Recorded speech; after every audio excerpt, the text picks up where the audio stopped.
Greetings, everyone. I'm very grateful for the invitation to participate in this event and to encounter this fascinating work by Sharoll Fernandez Signani.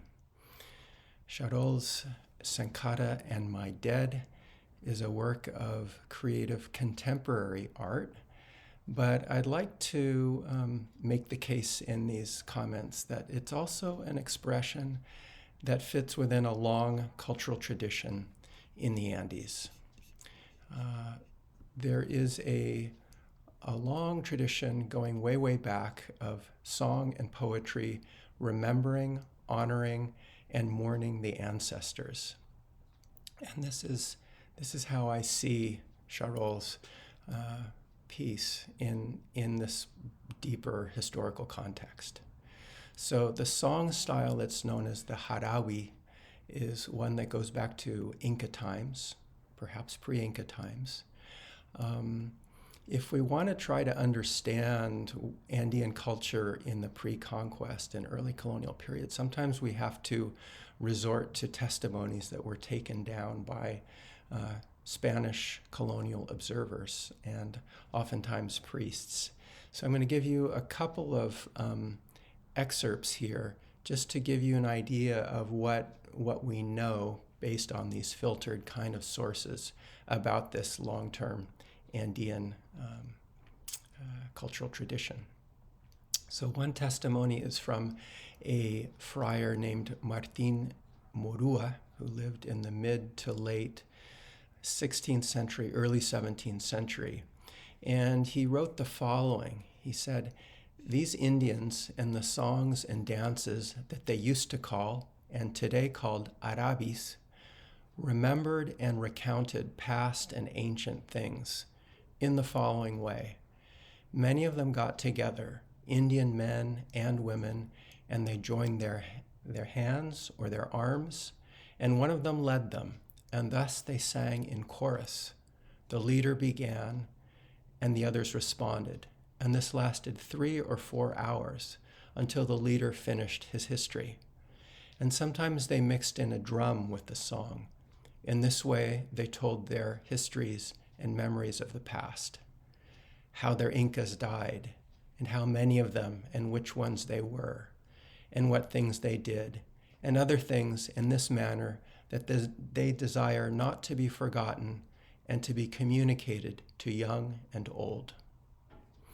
And here's a second account from Diego González Holguín, a Jesuit missionary and Quechua linguist, also from the late 16th to early 17th century.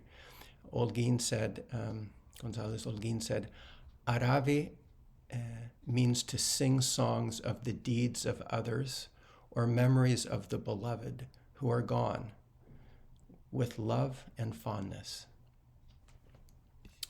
So this tradition is one that in the colonial period was actually subject to significant amount of repression. It was seen as culturally, spiritually, even politically threatening by colonial authorities. And so they tried to stamp it out. In the 17th century, they carried out campaigns for the extirpation of idolatry, so-called. And they sought to eliminate this kinds of singing and dancing. The dancing was called taquilles. And in the 18th century, we also have colonial authorities who sought to implement effectively ethnocidal policies, especially in the aftermath of the Great Andean Revolution of 1780 to 1781. Again, because they saw these kinds of cultural practices and in particular forms of mourning as dangerous expressions of memory that had threatening political implications for the colonial order.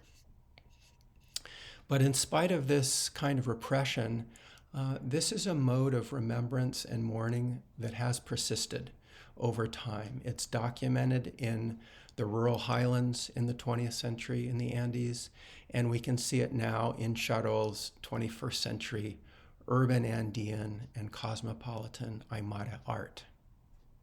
It's about connection with the ancestors, like spun threads that lead back into the past, like the threads of a kipu, a memory technology that serves to remember and recount what happened in the past. So how does this memory work happen in the poem?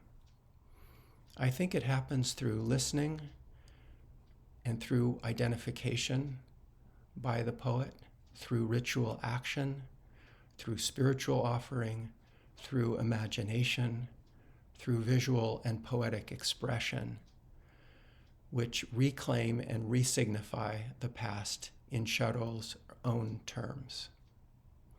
The past is encountered and narrated outside the pages of official history as an alternative expression of historical consciousness. Through the ritual of the chaya, an offering to the Pachamama, through the invocation of the ancestors and the reading of fallen coca leaves, Sharoll opens up a long-term historical horizon for us. So we hear about the conquest. We hear about Tupac Amaru I, who was the last Inca beheaded by the Viceroy Toledo in 1572. We hear about the Pan-Andean uprising of 1780-1781, including historical figures like Tomás Cayesaya, Tomás Katari, Tupac Katari, Bartolina Sisa, Andrés Tupac Amaru, Gregoria Pasa. We also hear about the emergence of the Bolivian nation state, disappearance and massacre in the 19th century, resistance and counterinsurgency at the turn of the 20th century, military conscription, labor exploitation and violence in the mining camps of the 20th century.